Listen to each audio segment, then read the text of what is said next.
Good afternoon, ladies and gentlemen. Can I welcome you all to this very, very important event here at Chatham House, where we are fortunate in having an extremely distinguished visitor, the Foreign Minister of Zimbabwe. And what better time than to be able to hear directly from one of the leaders of what we hope will be the new Zimbabwe, exactly what is to happen, both in the realms of its domestic affairs and also particularly, given our visitor, Mr. Moyo, in its foreign relations. Dr. Moyo, you and I have at least one big thing in common, not just having been foreign ministers, but I, at a much earlier stage in my life, worked and lived in what is now Zimbabwe and taught at your former university, the University of Zimbabwe, of which you are a very distinguished graduate. And it is known that you have a military background, but not so many people are aware that you have done a PhD in international relations. And therefore, I must say, as the mere holder of a master's degree, I'm very impressed to be able to introduce someone who's done even better with a PhD.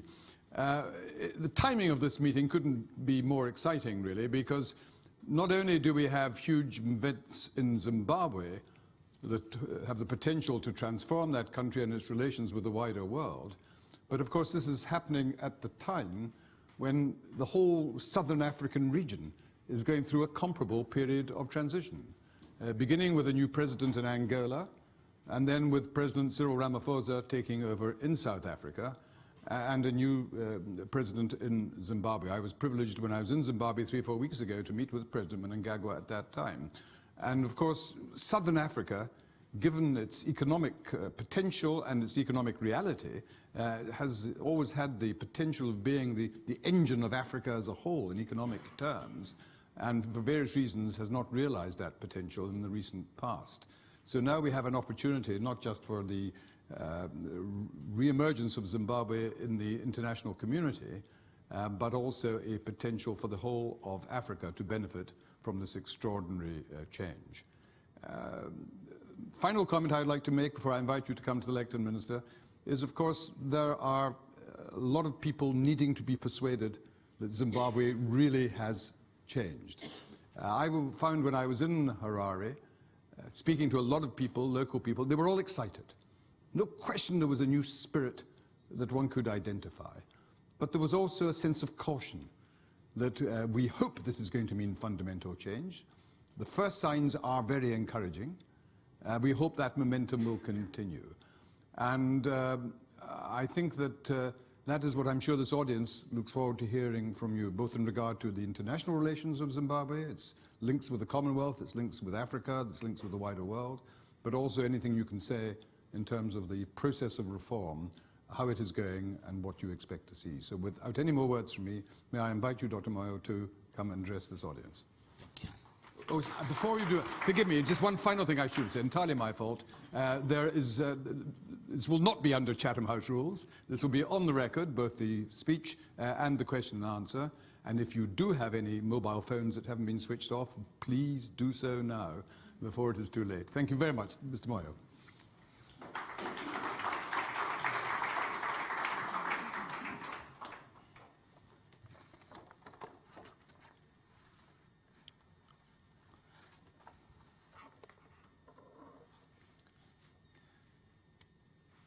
If I was to summarize my presentation here, yes, the momentum is on, and it is continuing. I thank you.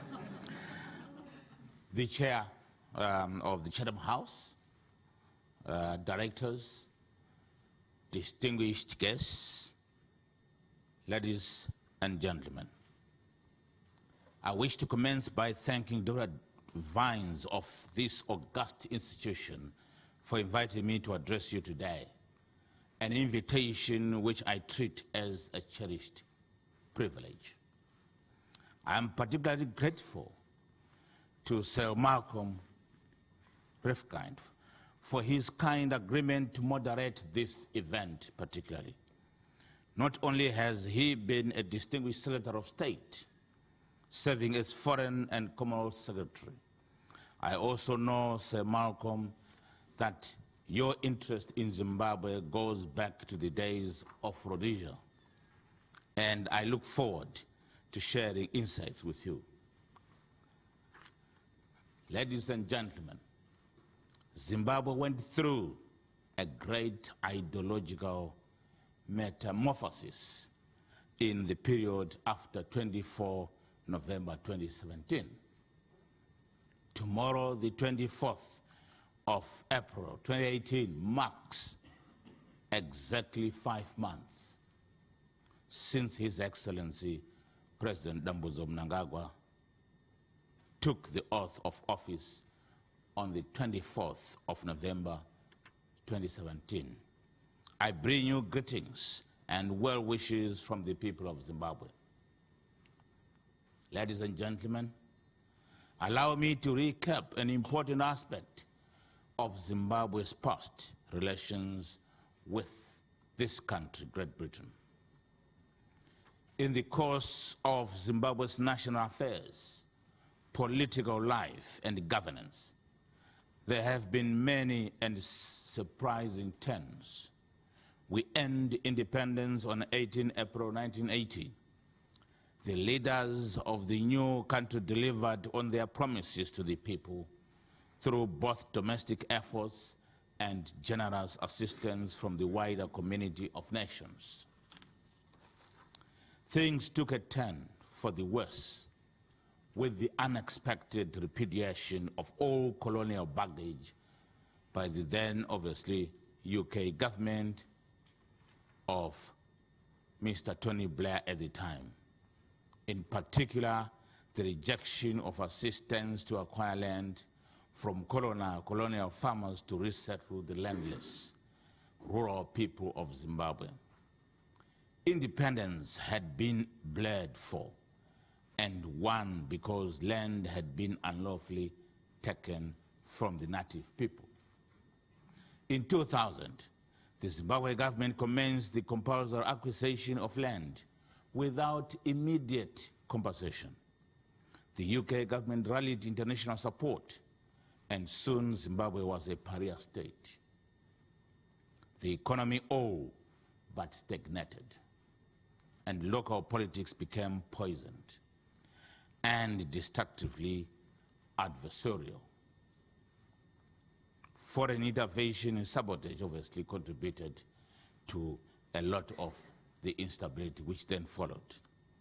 Ladies and gentlemen, the new dispensation in Zimbabwe is prepared to move away from this history of unfocused contestation. There is a saying in Zimbabwe that chara chimwe hachitsvanyi inda, meaning one thumb alone cannot squash a louse.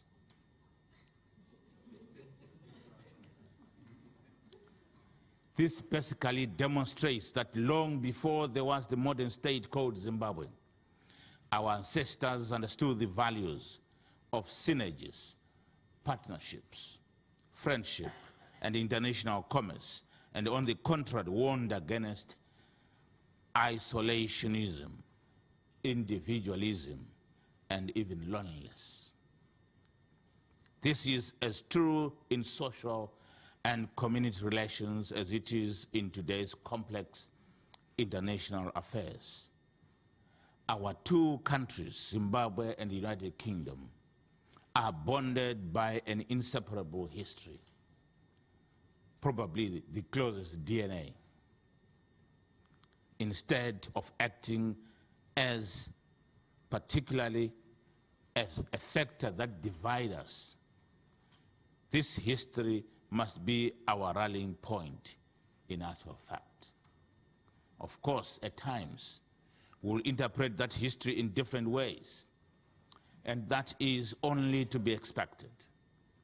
We are, however, need to emphasize our areas of convergence so that we build on them as a resource to tackle our differences. History has taught us that if it is interpreted parochially, it becomes toxic for all concerned. Ladies and gentlemen, a lot of questions have been asked about the events leading to 17 November 2017. I will explain these events by quoting the Zimbabwe captain, Thomas Sankara, who once said, "At times it is critical to get the courage to turn your back on the old formulas and be courageous to invent the future." The spontaneous street manifestations that the world witnessed in November 2017 were a clear demonstration of this courage of our people to turn their backs on an unpleasant past and reinvent their own future and face it without fear. The new dispensation in Zimbabwe is characterized by very few but key elements which guide it. Firstly, it is to unite the nation of Zimbabwe, which is unity, and the unity which is blind to race, blind to color, and blind to ethnic origin, creed, etc. And we are looking at ending isolationism by reclaiming Zimbabwe's position in the family of nations. This is where we belong. And as a result of that, it is critical that we adopted a strategy of re-engagement or rapprochement with friends from whom we had become estranged. Urgent economic recovery, including opening up of Zimbabwe to international investment that is protected through binding international agreements such as bilateral investment protection agreements, increasing the ease of doing business, and other economic reforms which may involve some painful ones. The issue is we must find and create conducive environment so that investment and capital can find comfort in that particular dispensation. Next is civil and political reforms to transform the political landscape from incivility to friendly contestation, which preserve the shared national interest. And above all, transparency in government processes, such as in justice delivery, the tender process, and the fight against corruption. We are also seeking and a desire to establish a very disciplined society, disciplined public service, disciplined everybody in terms of duty and responsibility and hard work, because only with discipline can a country develop. And above all, we are there to inculcate political tolerance and inclusivity. And this is our desire, ladies and gentlemen. To accomplish all the foregoing, it is clear that Zimbabwe cannot do this through its own efforts alone. Re-entering into the family of nations should enable Zimbabwe to achieve these ambitions. This is where Zimbabwe invites the United Kingdom to play a critical role, both as a strategic partner in Zimbabwe's reintegration into the family of nations, and also in our bilateral efforts. International isolationism should never be revisited, for we know that it has rot us. We have come to London to convey this new disposition of the new administration as our two countries march into the future together. I restate our renewed commitment to the rule of law as opposed to the rule by law. The preservation of private property rights is receiving priority attention from the administration of my principal president, Emmerson Dambuzo Mnangagwa, who has emphasized the need to create an enabling and predictable, consistent environment in which to do business. The President has on numerous occasions declared that Zimbabwe is not only open for business, but is also open for democracy. Ladies and gentlemen, foreign direct investment is critical to Zimbabwe's recovery efforts. Zimbabwe is seeking partnerships and investors. There are many economic sectors where British investors can come on board, which potentially are attractive to British investors, and of course, the investors from the rest of the world. These include the traditional sectors such as tourism, agriculture, mining, construction, and infrastructure development, to the more recent sectors such as the fourth industrial revolution. And I'm prepared to discuss some of these issues in more detail during our interactive process. Zimbabwe should never again be left behind or even become a casualty of the fourth industrial revolution. The digital revolution has shrunk the distance between our countries, and it therefore a lot easier for us to engage in mutually beneficial exchanges. Therefore, let us cooperate. We extend our hand of friendship as we seek symbiotic relations and not just donations. Instead of donations and aid, let us co-create prosperity as we make it easier for countries to pursue their commercial and other interests without hindrance. In the multilateral field, Zimbabwe calls upon international financial institutions, fund managers, all the investors to reconsider their previous exclusionary stance in relation to our country. One of the consequences of the descent into pariah status was that economic assistance to Zimbabwe was terminated. Zimbabwe could not service her debts as a result. As Zimbabwe begins to recover, and in particular as Zimbabwe has been a hidden, well-kept African secret product, which is now being unveiled and which has been a lying elephant, it is now awakening, and it is the awakening giant. And as we believe that we are going to be able to meet all our obligations, which we are supposed to be mending relations with, like various international financial institutions and the Paris Club of the creditor nations. And just this last week in New York, I was with my colleague, Minister Chinamasa, as he went on to the spring meetings of the IMF and World Bank in Washington, D.C. We are committed to engage these key institutions as partners for growth in Zimbabwe once more, committing to clearing the outstanding debt with the World Bank and the African Development Bank, among others, should restore Zimbabwe's fortunes. Ladies and gentlemen, togetherness and re-engagement are incomplete without openness and transparency. Allow me to return to the land issue.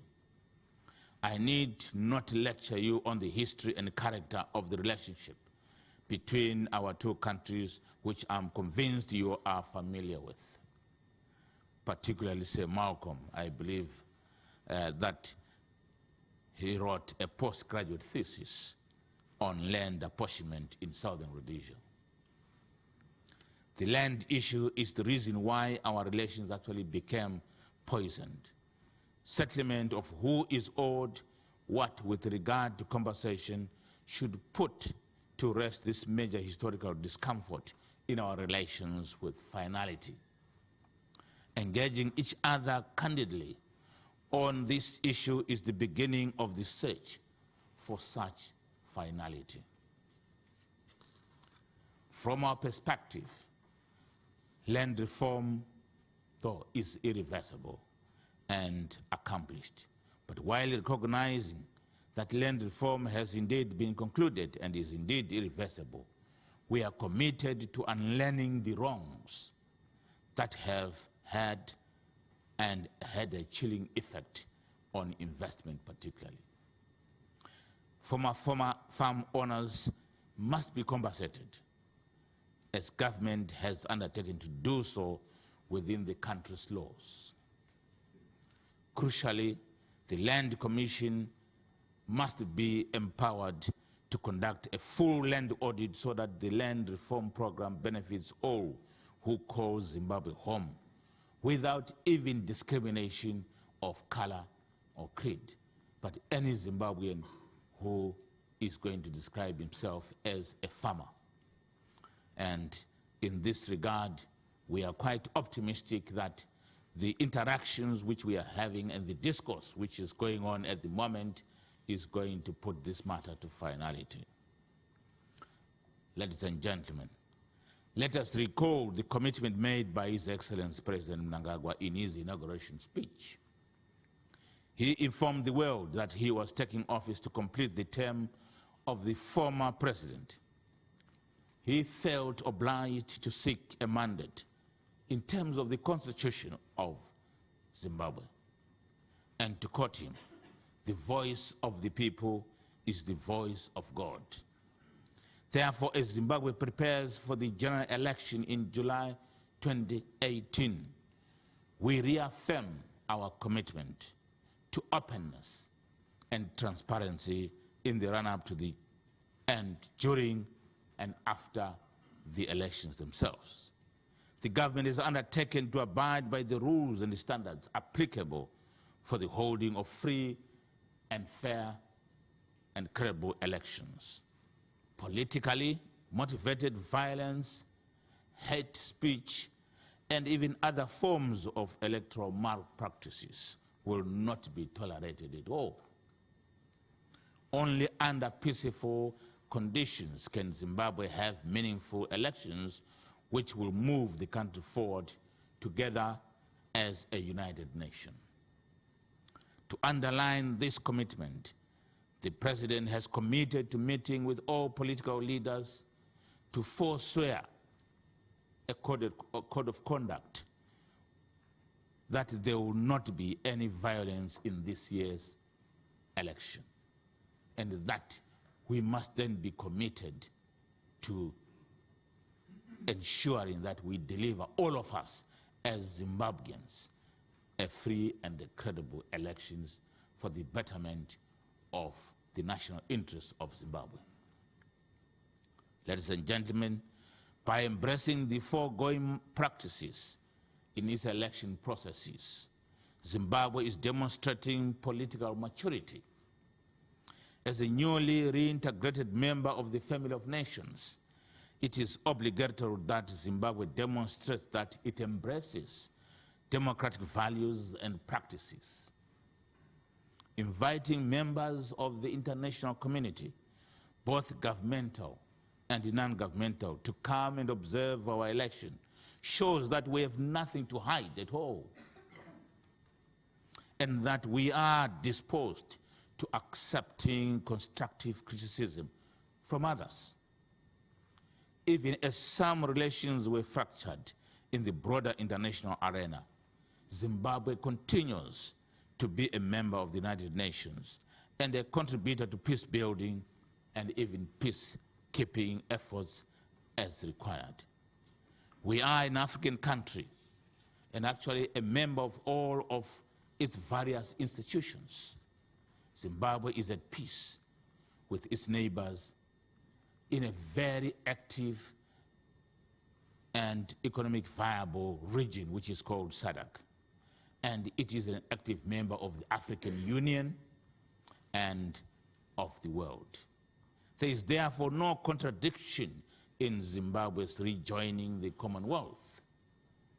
I'm pleased to confirm that we are in the process of re-establishing our membership to this important institution, to which we believe we will once again belong to in due course, as we have an entitlement to be there. We declare that we are committed to the goals of international peace and security, and we want to promote global unity and internationally agreed development goals, and we pledge to continue to be an active member of the family of nations. I affirm once again our unswerving commitment to international institutionalism, both multilaterally and even bilaterally. It is this, under this particular cause, that whilst we are aiming for this whole objective, we may not be perfect, but we receive and we welcome any constructive response and criticism. If there is 95% of the good, let us not dwell on the 5% which we may miss. Let us dwell on the 95%, which is good for Zimbabwe. Ladies and gentlemen, in summing up, allow me to reaffirm my conviction that this is a propitious moment for us to put into good use the lessons of our history, of divergent views for the betterment of our two countries, Zimbabwe and the United Kingdom. I am faithful to agenda set by my principal, President E.D. Mnangagwa, who has asked me to spread the word that Zimbabwe is truly open for business, and it is also open for democracy. My presence here is personally to indicate to you that we are a family again. Zimbabwe is open for business. Zimbabwe is open to friendship. Zimbabwe is open to democracy. And Zimbabwe is open to the world. I thank you.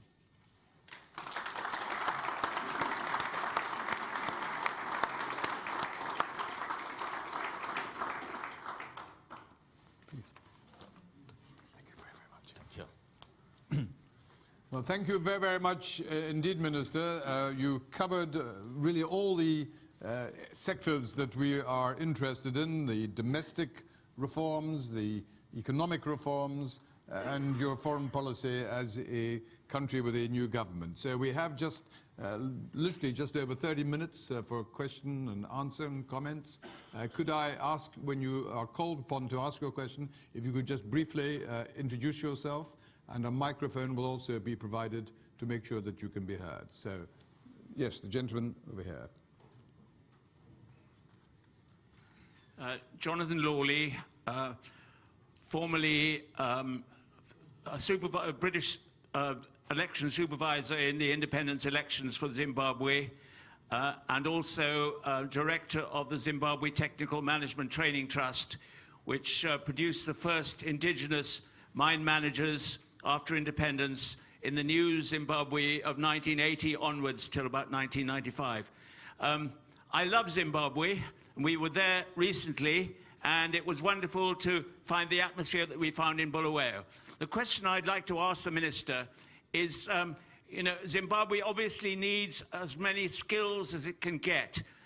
What can the government do to attract Zimbabweans of all colors back into the country to help the new Zimbabwe really lift off and reach its rightful place in the world and in Africa? Thank you. Minister? Thank you very much for that question. In fact, 3 days ago, I had an engagement discourse with the diasporians, Zimbabweans, who are stationed here. And this is one of the issues which we were debating and discussing. And in fact, there is enormous amount of skills, expertise, which is deposited here in the United Kingdom and elsewhere outside the country. What we have agreed is that we are now going to be establishing what we call a skills database, which is going to be interactive both outside and in each of the country where Zimbabweans are stationed, and also in Zimbabwe, so that as we reform institutions, as we reform various areas, then it easily transcends to the skills which we are finding out here, even parastatals, even all these issues. It is critical that we must regain the skills which we have here outside and then reintroduce them in Zimbabwe. Thank you very much. And yes, lady on my right.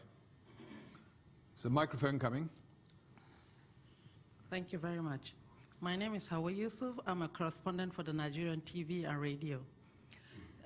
Your Excellency, Zimbabwe has been very visibly absent since 2003 during the Commonwealth Heads of Government meeting, and this year is the same thing, but we're happy to have you here to be able to answer our question.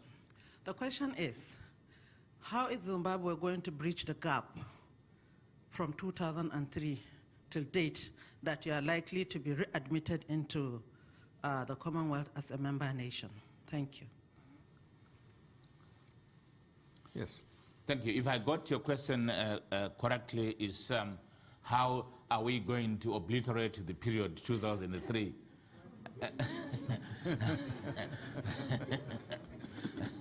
Not exactly the best word.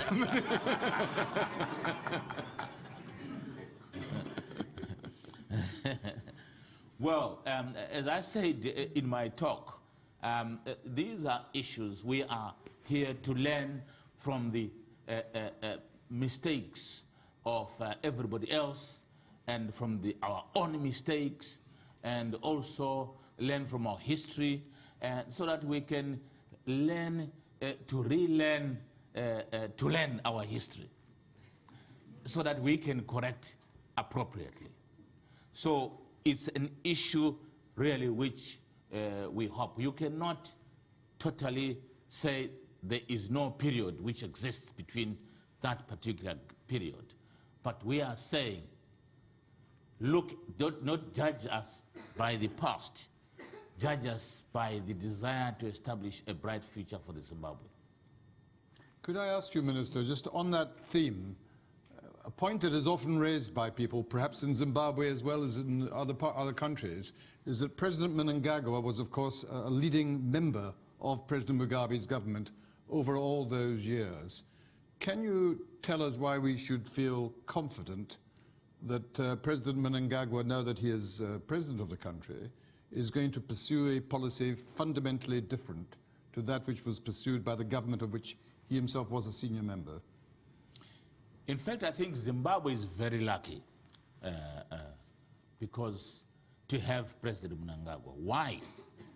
Because he is the man who has had the experience of the past.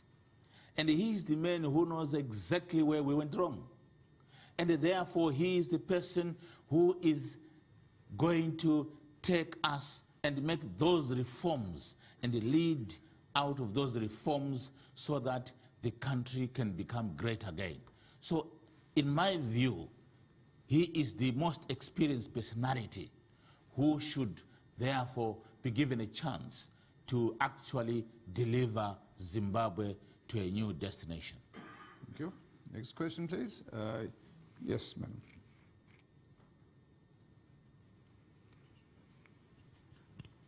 Hello, Kate Bird, ODI. I would like to thank you for your speech and then ask what your government's vision is for inclusive and pro-poorest growth. You're inviting investors into your country, and I would really like to know how you are going to include the very poorest and most excluded people in Zimbabwe in that growth process, many of whom actually lost their livelihoods during the previous era.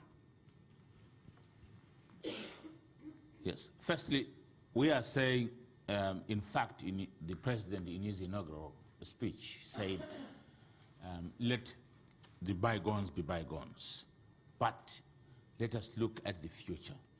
The future is meant to be economically inclusive of everybody, the women, the youth, and even the disabled, so that the country can look at these social networks particularly to be effective. The one important factor which is there is that the overall macroeconomic environment of the country needs to be stabilized first. And that's why we have got these priorities.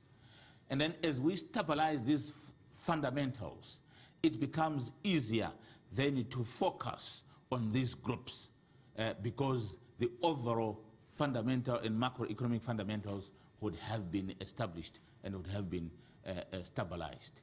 So we are quite very sensitive as government that whatever reforms which are going to be taking place, they are going to be inclusive. We don't want a GDP, a GDP which is a GDP for controlled by 2 people or something like that.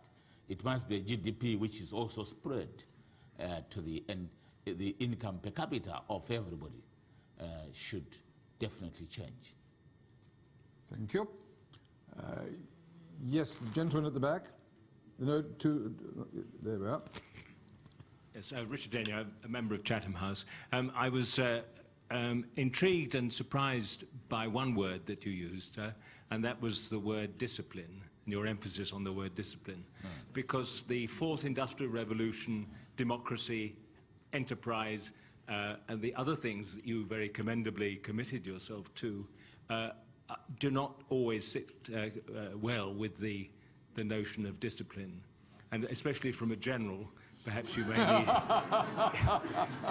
may need to elaborate on that point. Answer that one.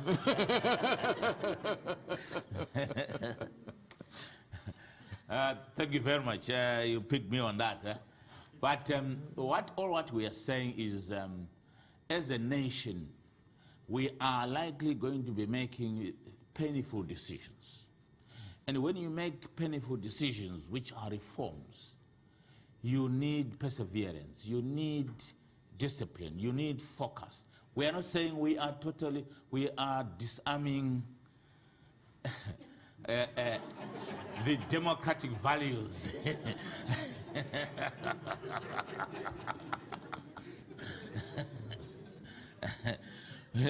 we are not totally removing the democratic rights and fundamental rights of people, but we are only saying, let everything which is being done be done in a safe way. Why? Because, remember, our politics has not been very good. It was full of hate speech. There was no tolerance, and we are saying no to that kind of incivility. And we are saying, let us change the practice and the manner of doing things. Even if people are demonstrating. The 17th of November, for example, classic example, over 1 million people demonstrated, different races, everybody else. But that was considered to be the most peaceful, and on record it had the least number of crimes, and without the police, in fact, by the way.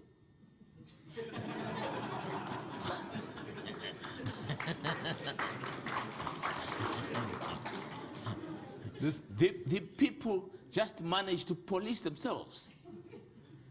And it was very nice to see and watch. And that's the discipline which we want.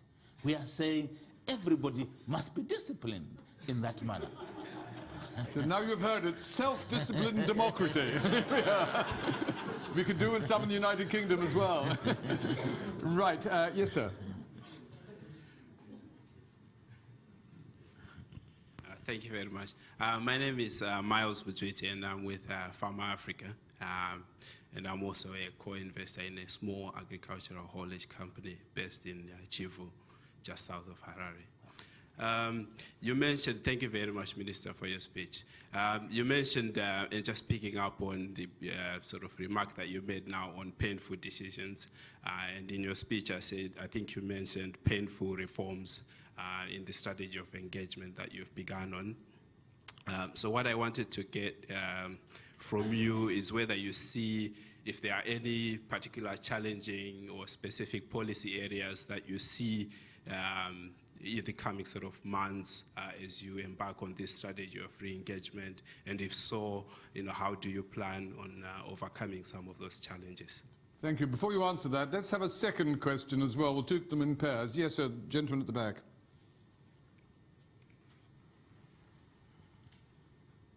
Okay, thank you very much. My name is Simba Chikanza, and I'm a journalist. I also run the leading Zimbabwean online publication right now. My key question to you, Honorable Moyo, there has been definitely, and I can testify as a leading critic of the government before Mugabe and after Mugabe, that there has been some remarkable changes in Zimbabwe. We have seen some tremendous changes. However, there are a few things here which are very simple, and a lot of people are still questioning your administration, sir. Number one, media space. We still have right now broadcasting in Zimbabwe that is limited to your party, General Moyo. That's the first one, in a large way. The second one, keep them fairly brief. Ask your question, but keep it brief, please, because yes, we've got many others. Yes, sir. The second question, just three, very, very short ones. The very second one, sir, is on the issue of criminals there. General Moyo, I'll remind you your statement last, just 5 months ago, exactly 5 months ago, when you said you were targeting criminals around the president. There are still these criminals right now who are still there, and many of them have been exposed to a level that surely should have attracted prosecution. None has been prosecuted. Number three, very last one, sir, which is on the issue of participation. Someone asked about participation from the diaspora. We've got 5 million Zimbabweans who've done very well out here in the diaspora. Some are even multi-millionaires who came here with nothing but just a small bag.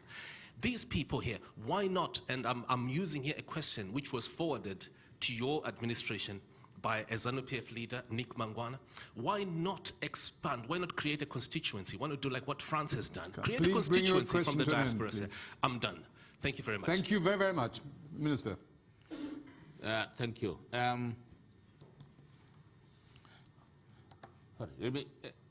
There are painful decisions, yes.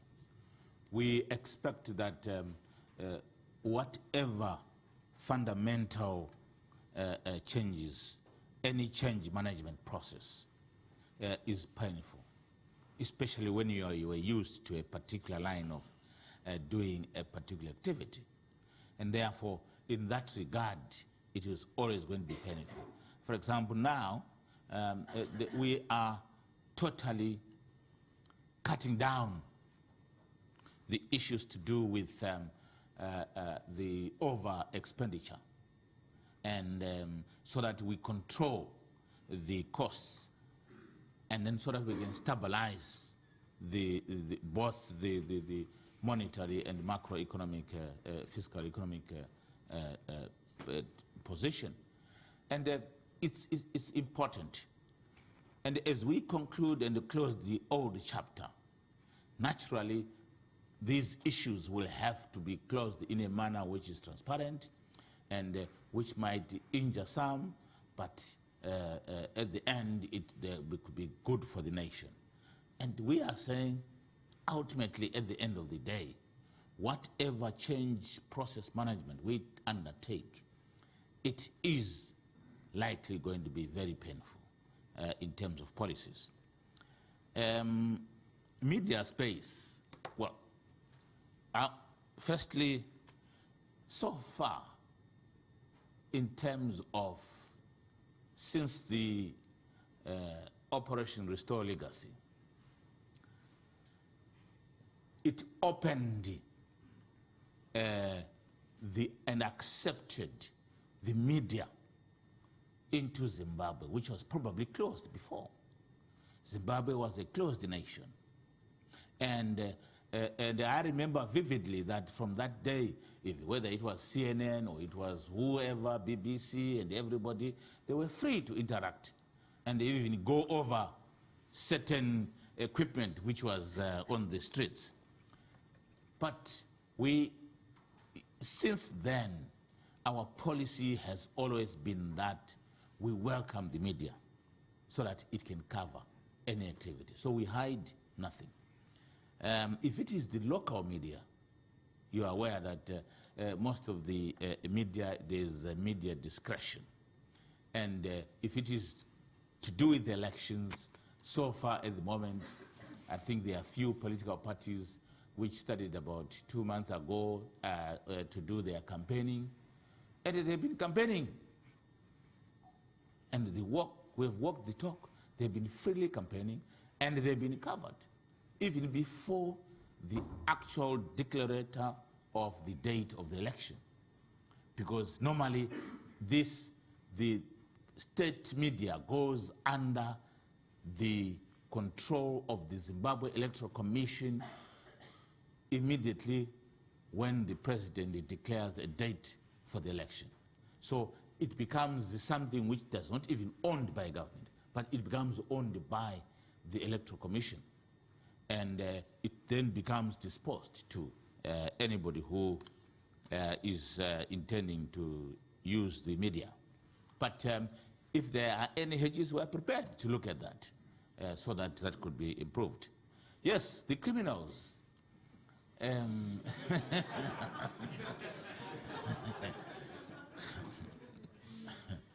The system of dealing with any criminal is through the courts. We don't declare criminals guilty until they are proven. And therefore, it is the court process. And you cannot frog march the court processes. What you can only do is to provide institutional framework to do with establishing like the corruption courts and other issues, so that at least the judicial system is able to work efficiently to deal with some of these matters expeditiously. So we believe that it would work. And I didn't pick the last one. The diaspora, 5 million. Oh, the diaspora constituency. Yes. I'm not sure whether in terms of voting or in terms of skills. I think this is something which will have to be, it's an important point. It's something which I think, well, 2 years ago we were not there.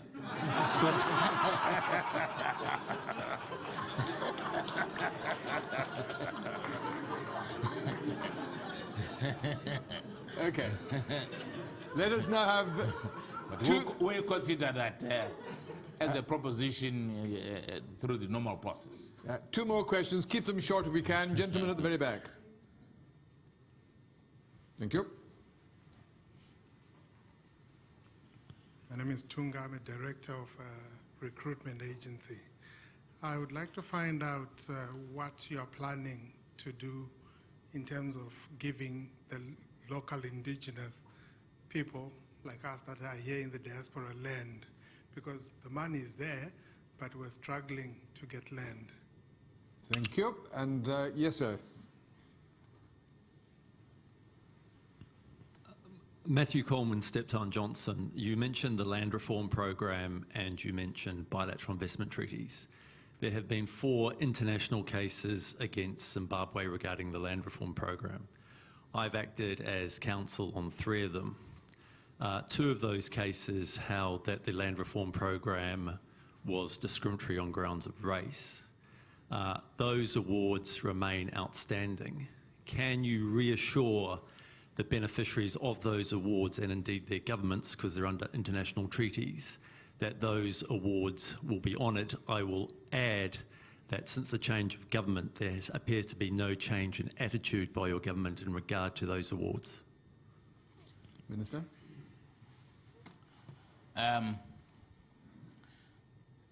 Thank you very much. I think this concerns really the issues of land. First is the diasporans' desire for land. This is open. There is the Land Commission which has now been established. This process of land management is still going to be an ongoing process continuously.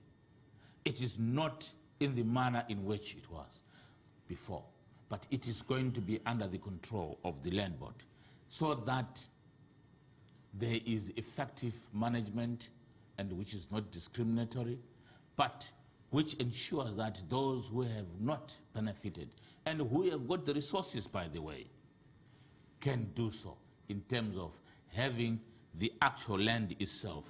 And you are aware that government is auditing land both in terms of multiple ownership and also in terms of usage.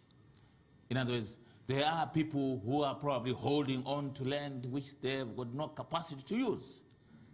And we are saying, if you are good as a businessman somewhere else, try a different business and not agriculture, so that those who have got resources can do so. And that's why we are also even discussing with different players so that the resources can also be found, even for those. But this aspect is a deliberate exercise. We are doing a land audit, and then so that we can have a computerized system which can then focus primarily on the diasporans who are out here, and particularly those who have got resources to do agriculture. But there are also other ways of doing so. Going into joint ventures, this is now acceptable, so that you can also even undertake certain estates and then do joint ventures with those who own land. In as far as the issues to do with decisions and judgments, I'm not aware about those cases, but if there are such kind of cases, Zimbabwe is committed to the rule of law. Zimbabwe is committed to look at each case on its own merit, and so that there is compliance to the rule of law and to the decisions of the courts and the appropriate courts. Thank you. Two more short questions. Yes, lady on my right. There's a microphone coming behind you.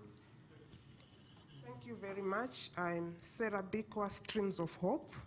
I represent the NGOs, charities. Thank you very much, Dr. Socio-economic, for being with us in the United Kingdom. This sector, the charities and NGOs, we are looking at how we can support the revitalization of the educational and health sectors.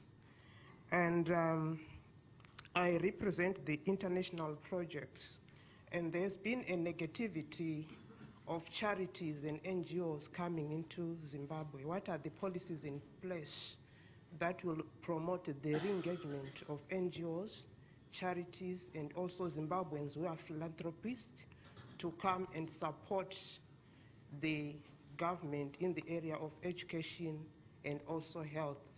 Because we have the resources to do so, but we want that assurance to say when we come with those resources, we have protection, and also the government has policies in place to support people with charities. Thank you. Thank you. And one more question. Yes, gentleman at the back. Yes, you, sir. Dr. Dan Karras from United States AFRICOM. In our country, we had a bit of a shock about a year and a half ago when Donald Trump became president over Hillary Clinton. My question is, does the government have any plans in place should Mr. Chamisa or one of the other opponents come out victorious in an equally surprising situation against President Mnangagwa? And I must remind the Minister this is on the record.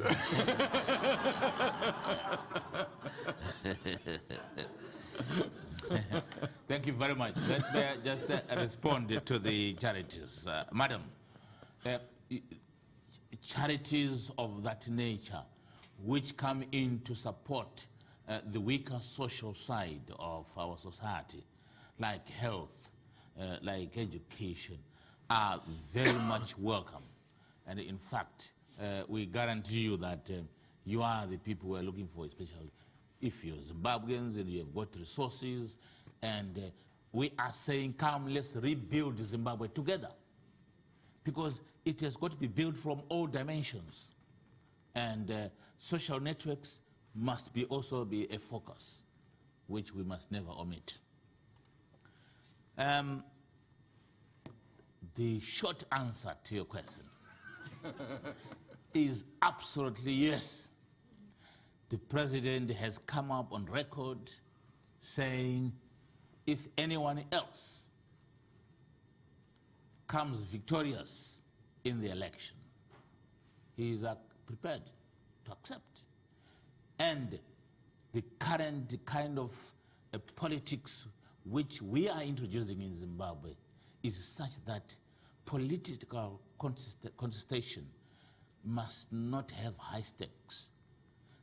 Political contestation must not override national interests. The national interest must be prime. People can come and go, but the state and the country is more important. This is the new thinking of this new secret which has been unveiled called Zimbabwe. Well, you can't get a more straightforward answer than that. Now we have time for a couple of more questions. Yes, madam. Thank you. My name is Claire Milhench. I'm from Reuters. We have a question about mining. Will the government change the requirement in the new mining bill for all mining companies to list on the local stock market?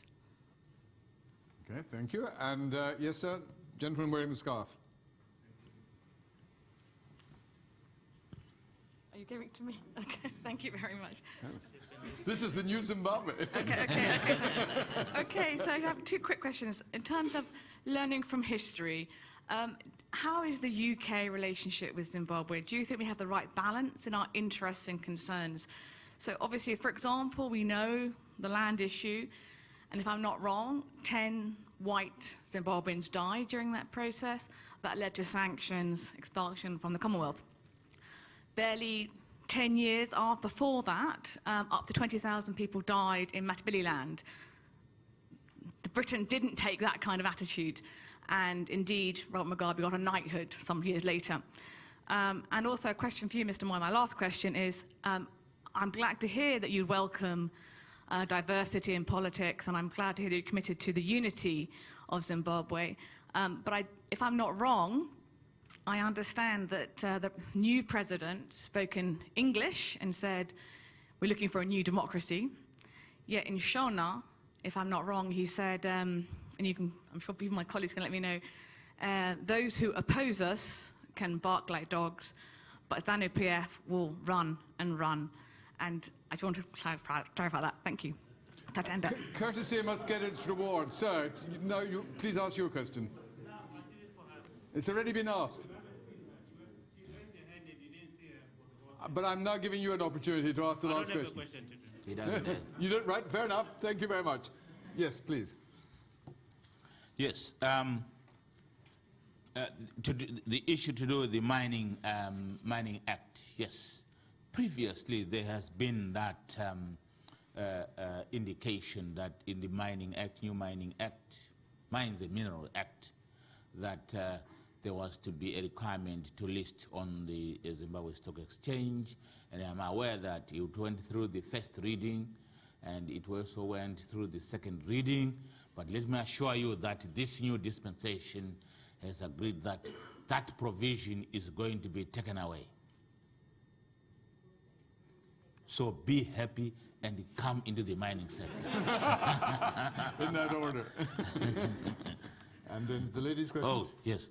And then, yeah, I was not sure whether the question was directed to me or to you. I'm going to give you the privilege of answering it. And you can answer it in either English or Shona.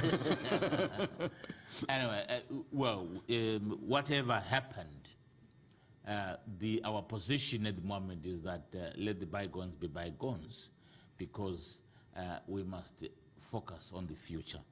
However, we have had the president signed a reconciliation commission, and then so that certain issues can also be culturally sorted out. When the alleged statements which you are saying were mentioned about Democrats, and then on the other hand said they can back and back. In fact, if there is anything which the president has been very good at, is that he has said he listens very much to the opposition. He listens. And any good idea, he takes and implements.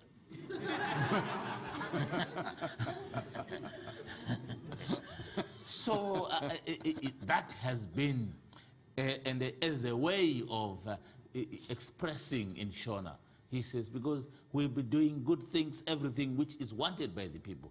All the good things are going to be done by us. And therefore, we will then continue to be voted in power. That's basically what it was implying. Well, thank you very much, Minister. I'm afraid we've run out of time. We could have gone on for another half hour.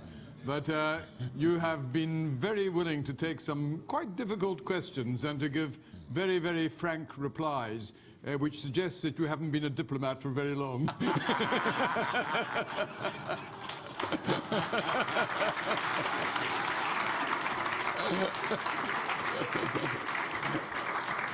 Can I, on behalf of everyone, thank you most warmly for not only your speech, but I think, if I may say so, even more your willingness to engage with the questions that were asked from the whole spectrum of people who asked, and we're only sorry we couldn't have had more time for other questions. Thank you very much indeed, and we wish you well in the work that you're doing. Thank you.